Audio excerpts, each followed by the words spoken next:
ব্রহ্মবৈবর্ত পুরাণ ব্রহ্মখণ্ডের ৯ম অধ্যায়। শিব বলছেন যে আপনি তো সকলেই জানেন, যে ব্যক্তি ভয় প্রযুক্ত ও সন্ত্রস্ত, আশ্রিত ও শরণাগতকে পরিত্যাগ করে, তাকে ধর্মও পরিত্যাগ করে চলে যান। ধর্ম তাকে অভিসম্পাত করেন।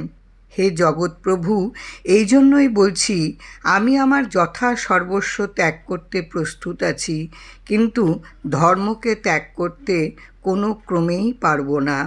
ধর্মবিহীন ব্যক্তির আর কোনো গতি থাকে না। যে ব্যক্তি ধর্মকে নিয়ত রক্ষা করেন, ধর্মও তাকে রক্ষা করেন। হে প্রভু, আপনি তো বেদকর্তা। আপনাকে জিজ্ঞাসা করছি, কৃপা করে বলুন, এখন কিরূপ কাজ করলে ধর্ম রক্ষা হয়? হে সনাতন, আপনি এই বিশ্ব সংসারের সৃজন ও পালনকর্তা, এবং আপনার ইচ্ছাতেই সব কিছু আপনাতেই বিলুপ্ত ও বিলীন হবে। অতএব হে অনন্ত শক্তিমান, আপনার চরণারবিন্দে যে ব্যক্তির ভক্তি অবিচল থাকে, তার আর অন্য ব্যক্তির ভয়ের কোনো সম্ভাবনা আছে কি? ফলত যদি আপনার প্রতি আমার ভক্তি থাকে, তাহলে সামান্য দক্ষের কথা কি বোধহয় আপনাকেও আমি ভয় করি না? তখন সর্বভাববিদ ভগবান শ্রীহরি শঙ্করের এই কথা শুনে পরম প্রীত হয়ে শিবের ললাট স্থিত চন্দ্র হতে অর্ধচন্দ্র আকর্ষণ করে যক্ষরাজকে দান করলেন।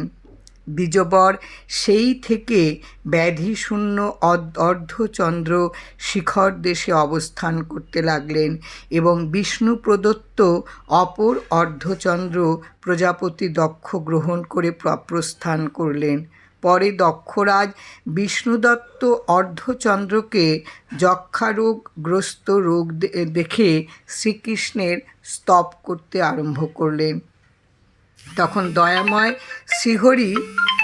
দয়াময় শ্রীহরি তার প্রতি প্রসন্ন হয়ে বললেন, এই চন্দ্র আজ হতে এক পক্ষ পূর্ণ ও এক পক্ষ ক্ষীণ হবেন।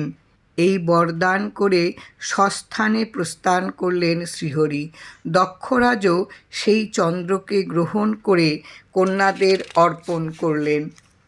পরে চন্দ্র তার পত্নীদের প্রণয় লাভ করে পরম আহ্লাদে দিবানিশি বিহার সুখে কালযাপন করতে লাগলেন। সেই থেকে